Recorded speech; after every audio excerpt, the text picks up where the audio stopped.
All right, let's take a look at the practice questions 1 through 4 for lesson 4.3.2.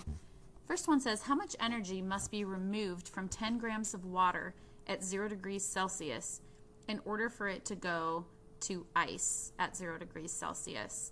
So we're talking about freezing point, which it's good that it's 0 degrees Celsius because that is what matches on the chart. And so we're going to start the question by writing out, we've got 10.0 grams of H2O. And because these heat diffusion and heat of vaporization values are in kilojoules per mole, the first step is we're going to have to convert grams into moles. So 1 mole of H2O, I look up the molar masses of hydrogen and oxygen on the periodic table, and I add them up. They add to 18.02 grams. Next, I've got to figure out what is the value for the amount of energy that needs to be removed for water to go from a liquid back to a solid. So these values here are liquid to solid or solid to liquid. It's the same. These values here on the chart are liquid to gas or condensation, gas back to a liquid. So this question is specifically asking us to go from water to ice. So we're going to use the 6.01 kilojoules per 1 mole of H2O. Now let's check our units. Grams of H2O, grams of H2O, moles of H2O, moles of H2O. And so our answers will be in kilojoules. Multiply across the top, divide by the bottom, 3.3 kilojoules of energy released. Next question is about acetone, so a different substance. Ooh, nice. It already gave us moles. We're converting 12.5 moles of acetone from a liquid to a gas. 56.4. Oh, 56.2. Close enough. So we need the liquid to a gas one, which would be the 29.1. So times 29.1 kilojoules per mole equals 363.8 kilojoules of energy would need to be absorbed.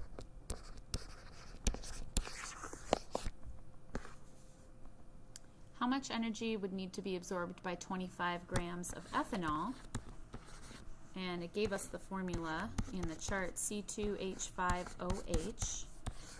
And we're going to take it from a liquid to a gas. So first step, we've got to get it into moles. 1 mole of C2H5OH is 46.07 grams. How did I do that?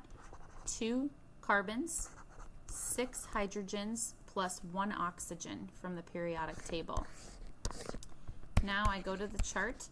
How much does it take to turn 1 mole of C2H5OH into a gas? So let's look at ethanol. And for ethanol, it's 43.5 kilojoules per mole. Whoops. 43.5. Multiply across the top, divide by the bottom, 23.6 kilojoules of energy absorbed. Cancel out my units, grams, grams, moles, moles. Again, I'm left with kilojoules. Last but not least, 4.75 grams of ammonia, which is NH3. We want to get it from liquid to its solid. So, to freeze it to a solid. So let's look at ammonia. Ammonia freezing, 5.65 we're going to have to use. I'm going to have to add up the molar mass of NH3. 1 mole of NH3 adds to 17.031 grams. Multiply by the value of the heat of fusion, 5.65 kilojoules for every 1 mole. Multiply across the top, divide by the bottom. Answer, 1.6 kilojoules of energy released. there's one more challenge problem. And this is an interesting one because we're going from negative 25 degrees Celsius up to 40 degrees Celsius. But something special is going to happen along the way.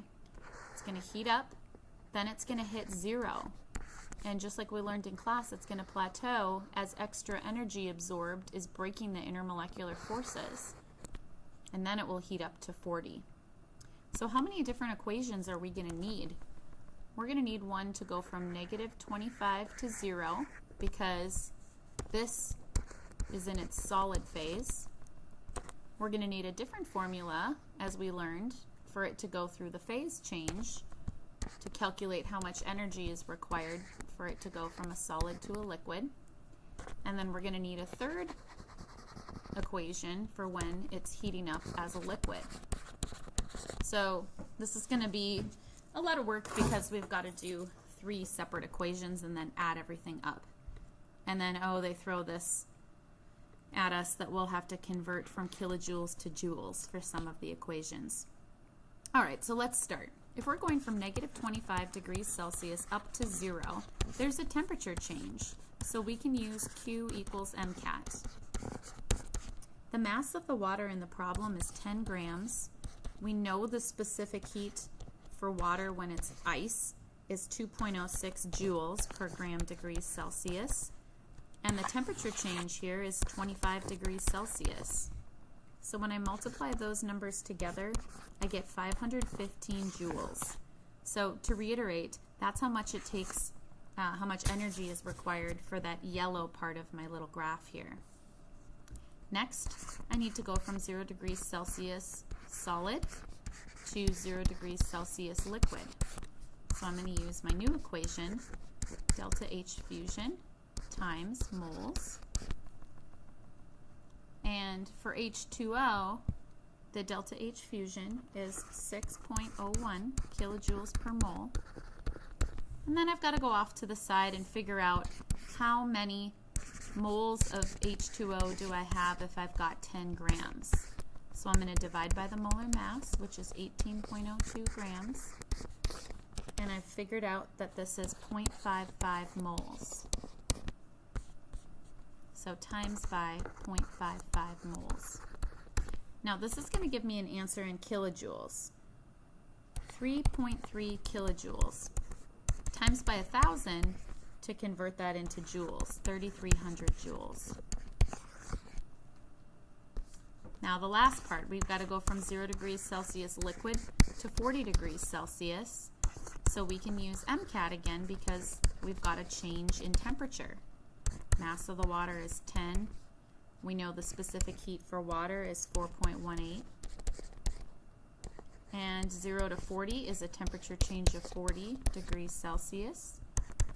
So when I multiply those together, I get 1,672 joules. And now I need to add up everything here.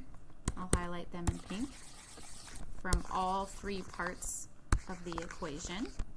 And I get my grand finale answer of 1,000, oh wait, no, not 1,000, 5,487 joules.